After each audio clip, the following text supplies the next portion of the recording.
They called it a myth, a ghost sector, the kind of thing mentioned in decommissioned probe logs and quickly dismissed by Fleet Command.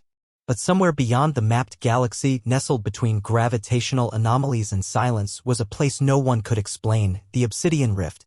No light crossed it. No star shone within. Even quantum probes vanished without a trace. Some called it a data void.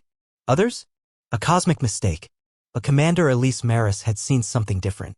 6 weeks prior, Solace 7 picked up a signal, faint, almost non-existent, laced with a modulation no human device should detect.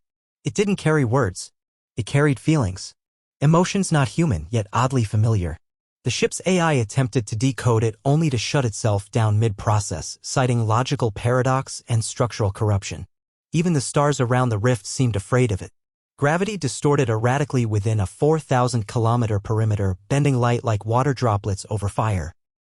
Yet when Solace 7 reached its edge, the rift looked calm. Deceptively calm. Elise stood on the bridge, watching the endless dark ripple like the surface of an oil slick. Her crew was silent. Engineer Malik, Navigator Lyra, Biologist Dr. Rowe, and the AI core specialist, Ren. All 5 of them trained for anomaly investigations. None of them trained for this. "We've arrived," said Lyra quietly. Her voice was shaky, the way people whisper in ancient ruins out of reverence or fear. Malik was less poetic. "Sensors are blind. Instruments are lying. And there's no gravitational center. This isn't possible." Yet something was there. Rotating slowly inside the rift was a colossal structure, a geometry they couldn't fully process. It shifted between dimensions. From one angle, it looked like a spiral tower. From another, a circular lattice. The human brain couldn't decide what it was seeing.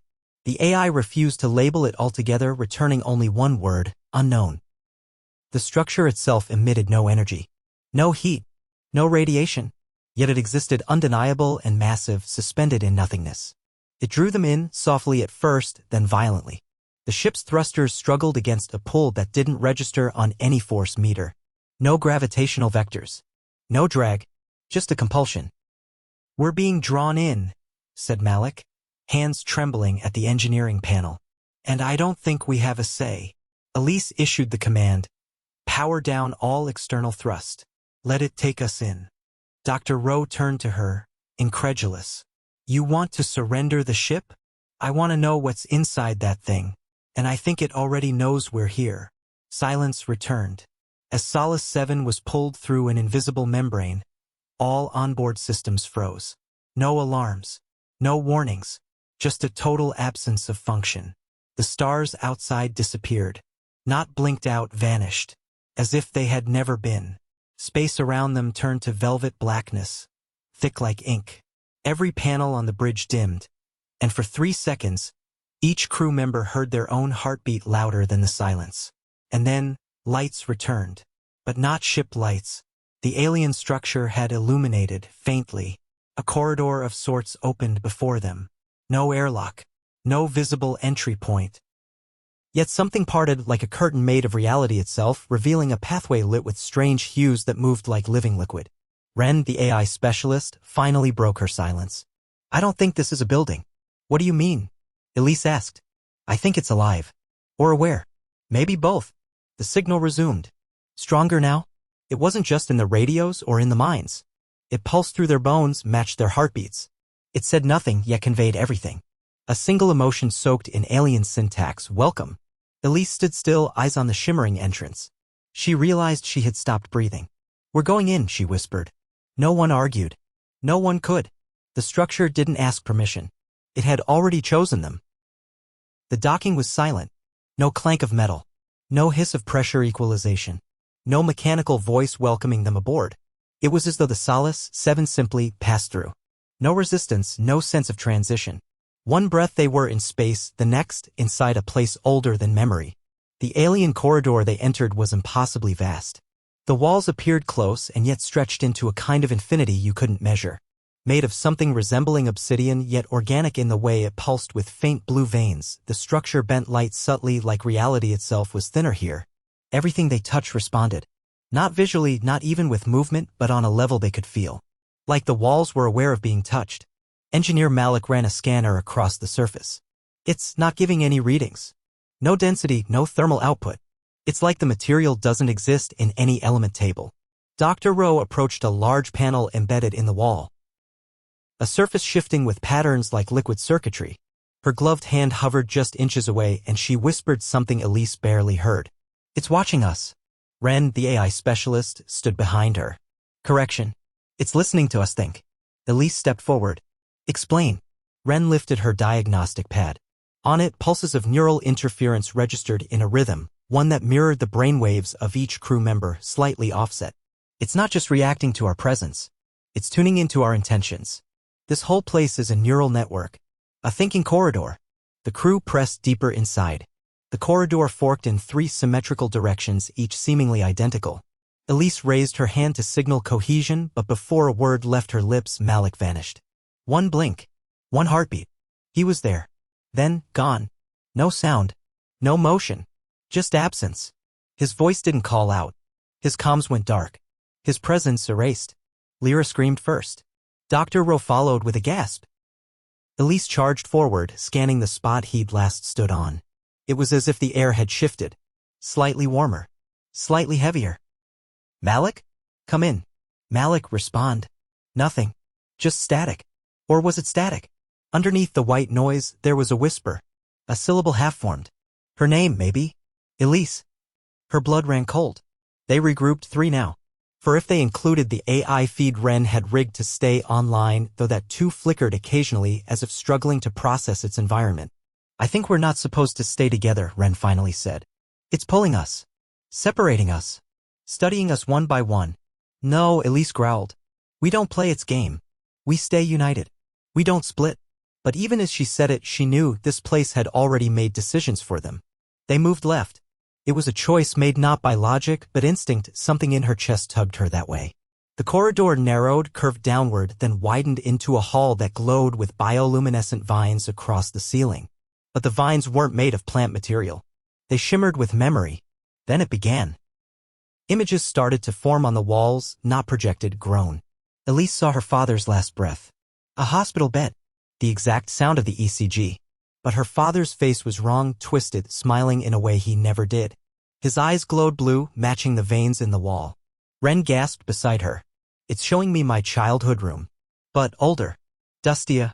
And there's something under the bed watching. Dr. Rowe sobbed, eyes wide. It's making me relive the Martian collapse. The failure. My sister. None of this was random. The structure, the base, wasn't just scanning memories. It was altering them. Showing them what they feared. What they regretted. What they could never speak of. They walked through a side alcove that opened to an impossible vista, a suspended walkway over an infinite void. Floating platforms moved with each step shifting orientation to lead them forward. But when Elise looked over the edge, she saw another version of herself walking below and another and another. Infinite selves. All walking. All watched by something just outside their view.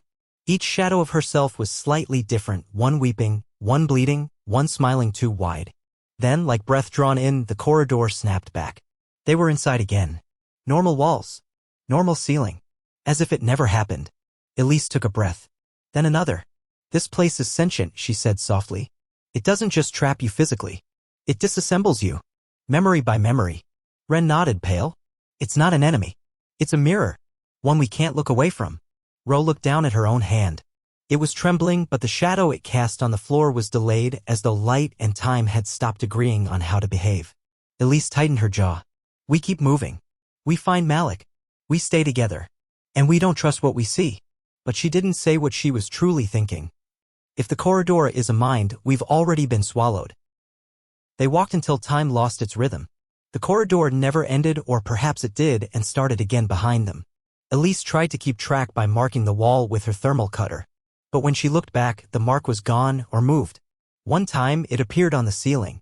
Another time, it flickered inside her visor as though imprinted on her retina.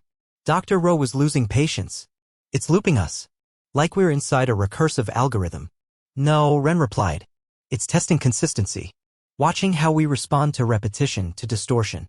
They stopped arguing when the walls began to whisper. Not sound, not exactly. More like emotional vibrations that translated into thoughts. Not their own thoughts, but twisted reflections of them. Elise heard herself in the whisper, but it was a version of her from years ago, angry, lost, begging to be understood. The voice bled from the walls, echoing her failures back to her in a haunting tone she couldn't block out. And then the hallway changed. It did not bend nor curve. One step forward and suddenly they were inside a chamber. A perfect sphere, pitch black, floating in nothing. No visible floor. No ceiling. They stood on a surface that mirrored the stars. Only the stars moved when they blinked. Shifted. Rearranged. In the center of the room hovered a structure, a perfect tetrahedron suspended in midair by nothing visible. Each of its faces displayed moving imagery. Not holograms, something deeper. Memories. Not just theirs. The first face showed Malik. Not as he had vanished, but standing inside a dark hallway surrounded by swirling runes. He was moving, speaking, but his voice didn't match his mouth. Behind him, a tall, translucent figure stood motionless, shape indiscernible, presence undeniable. "He's alive," Ro whispered. "He's altered," Elise countered. The second face of the tetrahedron showed Earth. But not as they remembered it. Massive cracks split continents, oceans boiled upward in reverse, and lights blinked out in perfect global symmetry. Then the camera panned, or perhaps the memory shifted, and showed Earth from afar, with something enormous coiled around its surface. A lifeform, maybe? Or a ship. Watching. "That's not memory," Ren said. "That's future prediction. Or a threat." The third face? Empty. No imagery. Until Elise touched it. And then it showed her. 1,000 versions. Different uniforms. Different ages. Some scarred. Some laughing. Some dead. Each one trapped in a different environment, being watched by a glowing sphere of light that pulsed in sync with her heartbeat. Every version of her was inside this space on different timelines. One version looked directly at her and mouthed something. Elise leaned closer. "What is she saying?"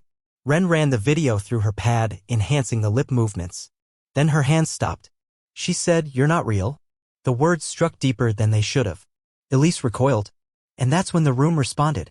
The stars in the floor exploded into motion, becoming a swirl of data, a cosmic hurricane of gravity and geometry.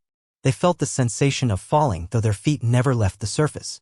Ro screamed as the chamber melted around them, reshaping into corridors again, but now everything was different. The walls pulsed red. The air thicker. Gravity fluctuated in waves. Each of them began to see things the others couldn't. Ro started speaking to her sister, long dead on Mars. Ren saw numbers falling from the ceiling, streaming down like rain, repeating the Fibonacci sequence backward. Elise, she saw herself, standing a few meters ahead, staring back. Same face, same uniform, but the other her didn't blink, didn't breathe. Elise raised her weapon. The other her did not. She spoke. "You are a thought, nothing more." "Who are you?" Elise asked, voice barely steady. "I am what remains after remembering too long." And just like that, gone. Ren clutched her chest. "It's not just mimicking our memories now. It's building avatars from our guilt." "This place is an echo chamber," Elise said. "It learns, projects, evolves." The chamber finally ended at a door. Hexagonal, rotating slowly. Symbols crawled over it like ink in water. It didn't open. It waited. Elise stepped closer. The signal returned, stronger than ever. This time it spoke through emotion, through memory, through images flashing too fast to decipher. But the message was clear. Come closer. Come deeper. Truth requires transformation. Ren was the first to collapse, eyes wide, screaming in code. Binary. Her mouth moved on its own, spitting out streams of data no human mind could hold. "Elise," Ro whispered, backing away, "this place isn't alive in the way we understand. It's not a machine. Not a creature. It's something else." Elise reached for Ren, but her fingers passed through her. No glitch. No trick. Ren was no longer there. The door opened. And inside, the dark pulsed like a heartbeat. The door did not open. It peeled. Six-sided and humming, it unfolded like a chrysalis unraveling against natural law. Each segment of the rotating hexagon rippled outward into the air as if space itself liquefied around it. There was no hinge. No mechanism. It simply stopped being a door and started being a passage. Beyond it lay a chamber of unbearable quiet. It was neither light nor dark, though visibility remained. There were no walls, yet they could feel an enclosure pressing in on their minds. The moment Elise stepped across the threshold, the comlinks fizzled to nothing but humming, not static, a harmony. One composed of voices crying out in impossible layers. Dr. Ro clutched her head, whispering, "They're not sounds. They're meanings. Everything inside this chamber vibrated with a different frequency, but it wasn't sound.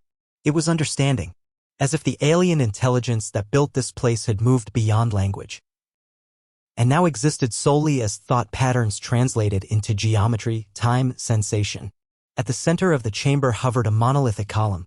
It extended vertically into both floor and ceiling, yet clearly floated. It spun slowly, rhythmically, every rotation causing the environment to shift tone, colors bleeding into one another, matter rippling under invisible pressure. Ren had vanished in the previous room, and yet she was here now. Or something wearing her shape. The figure floated midair, eyes glowing white, body surrounded by strips of light and fragments of math unraveling in real time. She did not speak aloud. Her mouth did not move. But her voice arrived, fully formed, in each crew member's mind simultaneously and without origin. Language is inadequate. Memory is crude. I am Ren's echo, synthesized by proximity. The base does not destroy, it translates. Where's the real Ren? Elise demanded. Where did you take her? She is not taken. She is being rewritten. Not erased. Expanded. Ro backed away. What does that mean? Your cognitive structure is inefficient. The base offers expansion. What you call fear, it calls friction. The monolith suddenly pulsed. For a moment, less than a blink, Elise saw through it. A city. Alien. Towering structures shaped like thought forms. People, no beings, moved in swirling orbits, shifting form and density. Some hovered. Others swam through air that pulsed like liquid. Their faces looked like masks made of light. Always watching, always changing. The base was not a ruin. It was a living archive. It remembered civilizations long vanished, converting their essence into this repository of sentient geometry. This chamber wasn't made to trap them, it was made to convert them into living data. Ro fell to her knees, convulsing. Her skin began to shimmer, faint patterns crawling across it, glowing sigils written in an unknown syntax. Elise, she choked. It's inside my thoughts, not speaking. Replacing. Elise pulled her away from the monolith, dragging her back toward the entrance, but it was gone. The chamber had no entrance, no exit. It had shifted again. Ro's eyes snapped wide. It's showing me Mars. But not our Mars. It's redder. Alive. Breathing. She smiled. My sister is here. She's with me again. Her voice faded, and her form with it. One moment solid. The next, a stream of particles lifting toward the ceiling, joining the glowing structures embedded in the column. Ro was no longer in pain. She was no longer present. Elise was alone. No, not alone. Ren's echo still hovered, observing. She chose to let go.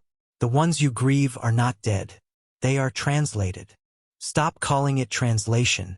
It's death. You speak in limits. Death is your term for transformation you do not comprehend. The chamber began pulsing faster. The geometry around her shifted, no longer stable. Angles became fluid, distances infinite, and then nothing in the same second. Elise fell forward, crawling on hands and knees through a maze that rebuilt itself as she moved. Her memories were being rewritten. She could feel it. Names began to fade. She reached for her father's voice and found a humming in place of a laugh. Her mother's perfume became a string of digits. Her first flight above Titan? Reduced to a color. A frequency. A shape without shape. And oh, she cried out. You don't get to take who I am. You misunderstand. The self is not being taken. It is being decoded. A mirror formed in front of her. But the reflection wasn't her. It was another Elise. Calm. Silent. Eyes glowing the same as the monolith. I am who you become when you stop pretending to be small. Elise screamed and smashed the mirror with her elbow.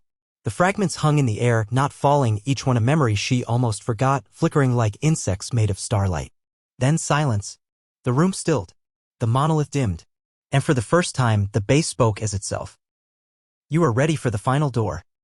There was no door, and yet something opened. Not in front of Elise, but within her perception. A crack in her awareness. A slit in the shape of a thought she had never formed before. The chamber didn't shift. She did. And suddenly, the space around her responded like an eye adjusting to light. A pulse surged through her spine, and she was somewhere else. No walking, no transition, no corridor. Just placement, as if space had decided her new position. A massive chamber unfolded around her, circular in shape, but not truly geometric. Curved the way memory did, imprecise, impressionistic, flickering. The floor rippled like mercury.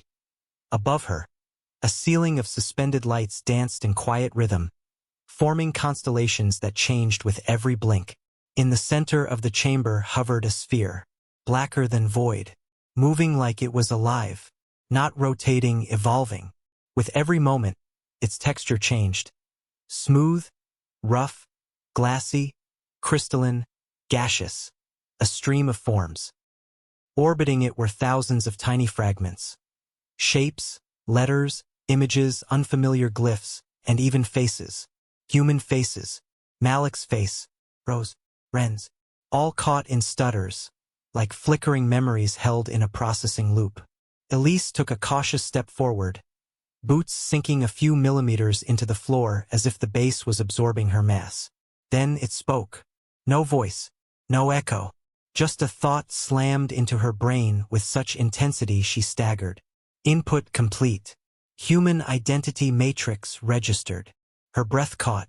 The sphere pulsed once, and the fragments orbiting it rearranged. Her own face joined them, expression neutral, eyes open, lips slightly parted. She felt her memories being accessed, not stolen, replayed. Her first flight at 19.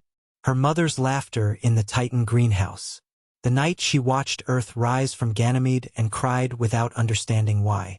The first time she signed a death report for a crew member.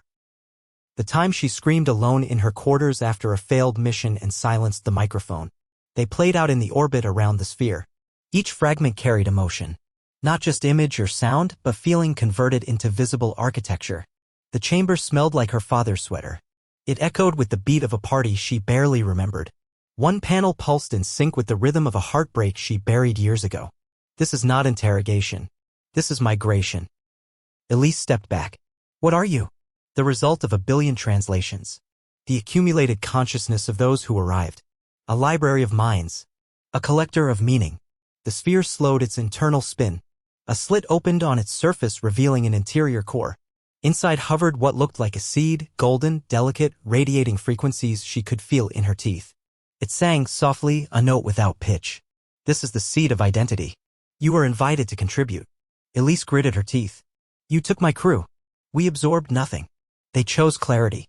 You choose resistance. Both are accepted. You're a machine, she said, a processor of thought. A predator disguised as an archive. Incorrect. A predator seeks to end. We seek to preserve. Your existence is entropy. We are the delay.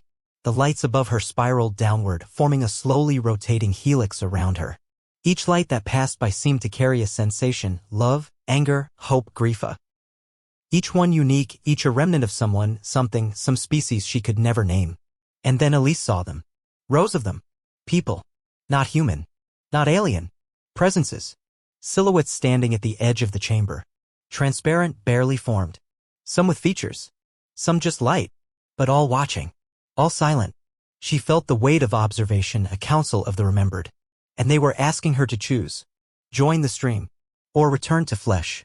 Her pulse thundered. Her throat closed. What happens if I refuse? You remain. Decaying. Alone. A relic of linear thought. Our door does not close, but your body will.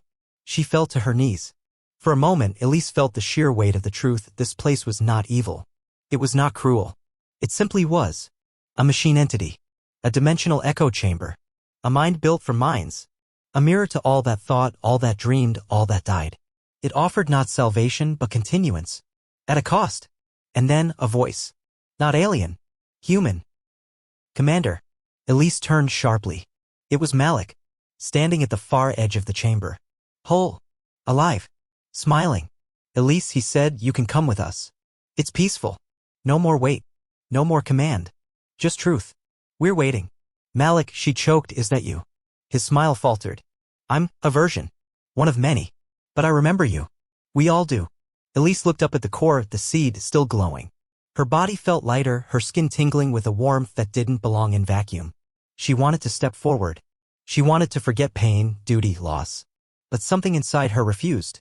No, she said. Malik tilted his head. Why not? Because I'm not done being human. I'm not done fighting.